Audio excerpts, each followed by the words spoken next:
It's going to be a jump. Now, here it looked like a jump. There, this looks like a foul to me. Yeah. Indiana, and you can see Caitlin saying you were right in front of her. Caitlin Clark absolutely lost it on the refs, and for good reason. After watching Sophie Cunningham get body slammed with no foul called, Clark couldn't stay silent. This wasn't just another missed whistle. It was a total embarrassment for the WNBA. The Indiana Fever's gritty 78-74 win over the Seattle Storm was overshadowed by one of the most blatant no-calls we've seen all season. This wasn't a judgment error. It was a flashing red warning sign of everything broken in WNBA officiating right now. Fans saw it, players felt it, and Clark made sure everyone heard it. Like, I'm not saying that your job is easy, but when it is a simple call right in front of your face multiple times, what are you doing? What are you doing? What call are you, like, bugged out? All of them. Most, everything? Like, it's just like they're just so inconsistent. Like, that's my thing. Like, if you're on the other team and you're going to be fouling the shit out of me, yeah, cool. But let me do it to Didn't you. let you, yeah. You know what I mean? You want Like, consistency then. yeah, like just give. And I think that's players across the league and like new fans across the country. Like, everyone's like, what is going on with the refs? And I'm like, I don't know. Sophie Cunningham had just grabbed a clean defensive rebound and was calmly protecting the ball when out of nowhere, a Seattle Storm player straight up launched her to floor. Like it was the NFL, not the WNBA. And the ref? He was asterisk right there, asterisk, with a front row view of the whole thing. But instead of blowing the whistle, he stood frozen, like he was watching a neighborhood pickup game, not officiating elite-level basketball. It was blatant, it was dangerous, and it was inexcusable. Am I ever advocating for players to throw other players on the ground? No, like we've seen so much of it throughout the WNBA. He watches this happen right in front of him. There's so much contact on the play and he does nothing. He doesn't blow his whistle. He doesn't stop the play. And that's when Caitlin Clark, sidelined for her 7th straight game with that stubborn groin injury, finally snapped. She wasn't in uniform, but she was very much in the fight. Watching Sophie Cunningham get body slammed with zero protection was the last straw. Clark jumped up from the bench, furious, shouting at the officials with a fire that showed just how fed up she was, not just with this game, but with the non-stop targeting, the missed calls, and the total lack of accountability. We have updates and our recovery's going well. You know, it's just, I think for us staying the course and making sure that we're really diligent about each step that we take and that we don't have setbacks and that we're patient with it. I know she wants to be out here on the floor and we want her out here on the floor, but making sure that she's ready is the most important thing. You know, I still don't know how far we are. We're going to take it one step at a time, one day at a time. She couldn't hold back any longer. Clark let it rip. Asterisk, you were right in front of her. Why did you change your mind? Asterisk, her voice echoed through the arena, raw, frustrated, and absolutely justified. Every fan watching, whether courtside or at home, had to be nodding in agreement. The incompetence on display wasn't just frustrating, it was insulting.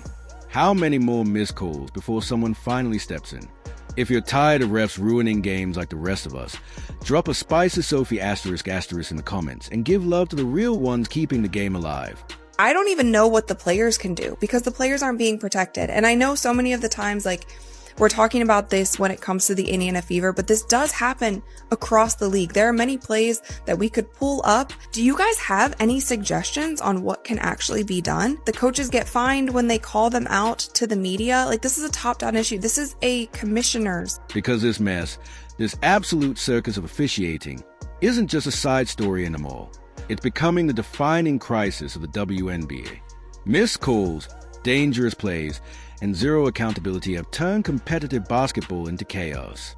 And now, Caitlin Clark's outrage isn't just frustration. It's a battle cry, a rallying point. Her voice represents every fan, every player, and every coach who's fed up with the silence. The league is at a tipping point.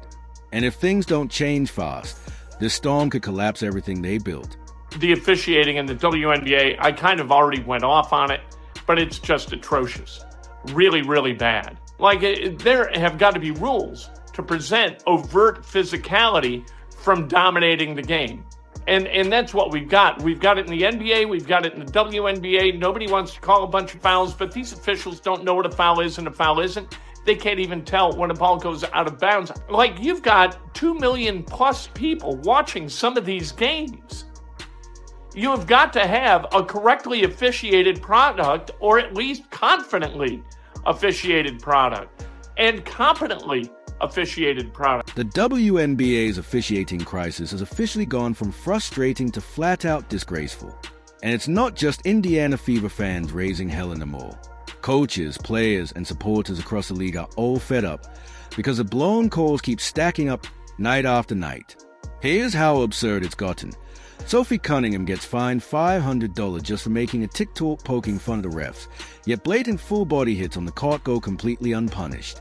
That tells you everything about the league's broken priorities. And if that wasn't bad enough, Commissioner Kathy Engelbert actually had the audacity to say only losing teams complain about the officiating. Someone needs to remind her, this isn't about whining. It's about protecting players and preserving the integrity of the game. Especially when your biggest superstar is taking hits like it's a UFC.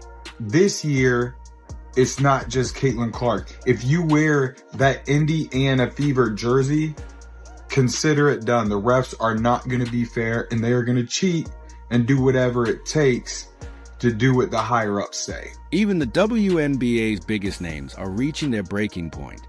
Becky Hammond can barely keep her cool in interviews anymore, calling out the madness unfolding on the court.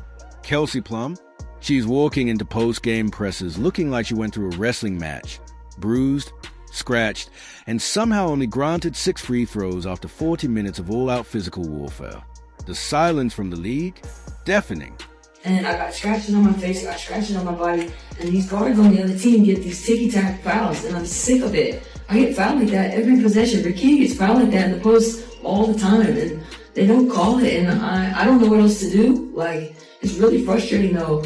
I'm like, I feel, I mean, there's multiple shots at the end of the game, either into the third, into the fourth, where they're just coming in. Amid all the league-wide officiating chaos, one player continues to rise through the smoke, Sophie Cunningham. While the rest of the WNBA spirals, she's steady, composed, and straight up delivering. With Caitlin Clark still sidelined, Sophie has become the Fever's go-to weapon in crunch time, proving once again she's the most reliable closer on the roster. Gabby Williams storms inside, can't finish it, follows it up into the arms of Bibby, just signed for the rest of the season by Indiana. Been a perfect fit at the stretch 4. Cunningham connects on a 3. And you just look at her frame, 6'6" and super long. Cunningham connects on another 3. Sophie Cunningham was absolutely lethal. She poured in 17 points on near-perfect efficiency, hitting 5 of 6 from the field and an insane 4 of 5 from deep. Even crazier, she was the only Indiana Fever player to sink a single 3-pointer the entire game. When the rest of the squad went ice cold, Sophie lit the fuse and carried the offense from beyond the arc. Games from Sophie Cunningham, the only player on the Indiana Fever to make her 3 tonight. The Indiana Fever were 4 of 21 from downtown, and Sophie Cunningham hit all 4 of those 3s. 17 points, and the difference between this and the Lynx game, which was Sophie Cunningham's last really good breakout game, this wasn't late. This was, oh, we're struggling offensively, somebody needs to come through, and Sophie Cunningham came through. This is no fluke. Sophie Cunningham is on a tear, and fans are crowned her the blonde bomber for a reason. She keeps detonating from deep when it counts most. Ever since she went viral for backing Caitlin Clark during the Connecticut Sun Brawl, her confidence has been off the charts. She's picked up over 800,000 new followers, her jersey sales have exploded, and she's fully stepped into the spotlight. But the best part? She's not just riding the hype, she's delivering when it matters most. Sophie the blonde bomber, Sophie the trophy, lit it up again tonight. Man, she has been nothing short of spectacular as of late. 5 of 6 from the floor, 4 of 5 from 3, 3 for 4 from the free throw line, 17 points, 2 assists, 5 rebounds. Sophie, the blonde bomber, has been on fire. Sophie stepped it up in a big time way. That is what you need. When your best player is out, you need the ancillary pieces to step up and deliver. And that is what Sophie Cunningham. Sophie's rise from gritty role player to certified WNBA star has been one of this season's most electric storylines. She's no longer just the enforcer. She's also become the Fever's most reliable offensive weapon. That rare combo has turned her into a true fan favorite. But even with her heroics, the Fever couldn't fully escape their old habits. In classic Indiana fashion, they nearly fumbled a 12-point fourth quarter lead. Again. Been a lot of ups and downs in the WNBA this season. To take care of business in a winning streak like this, what does that sort of say about how this team's come together? Yeah, Seattle's a great team, a great team, and it's hard to play here. And so we knew that. We knew that they just came off kind of a bad loss against LA. And so they were hungry for a win. But for us, it's not about other teams. It's about our standard. It's about stacking the days. And I think that where our mental's at as a team and as individuals, we're in a really good spot. And, it's not going to be easy moving forward. But I think today we stayed true to the scout. We trusted the offense. Kelsey has been having a hell of a season. She was a little bit off, but she facilitated for us offensively down the stretch. And it just shows that everyone has something to give, even if your scoring's not going to be there. But I don't know, I'm just proud of our team, and I'm proud that we stacked today. Somehow, despite all the chaos, Indiana keeps moving forward. They've shown they can survive, even thrive, without their superstar. But let's be real, no team should have to battle both their opponents and the officials every night. The WNBA should be highlighting elite talent, not turning games into contact sport free-for-alls. Refs are supposed to support the game, not dominate the headlines. Still, there's reason for real optimism in Indiana. This 5-game win streak without Caitlin Clark isn't just a nice stat. It's undeniable proof of depth, resilience, and a coaching staff finally hitting the right notes. The Fever have the pieces to go far, but they'll need 2 things to get there. Consistent officiating and bench players stepping up. Sophie Cunningham has emerged as a full-fledged star in this stretch. She's taken cheap shots, absorbed relentless pressure, and still delivered in clutch moments. That's the kind of toughness you build championship teams around. When the lights get bright, she shines even brighter. Now, it's on the rest of the roster to meet that energy. If Aaliyah Boston keeps dominating in the paint, if Natasha Howard keeps grinding on both ends, and if Kelsey Mitchell rediscovers her rhythm, Indiana might just shock everyone. But they'll need the whistle to stop working against them, and they'll need every bench player locked in. If you're tired of refs ruining great basketball, drop a asterisk spice to Sophie asterisk in the comments. Don't forget to like, subscribe, and turn on all notifications so you never miss a drama. Click the video on screen, and we'll catch you in the next one.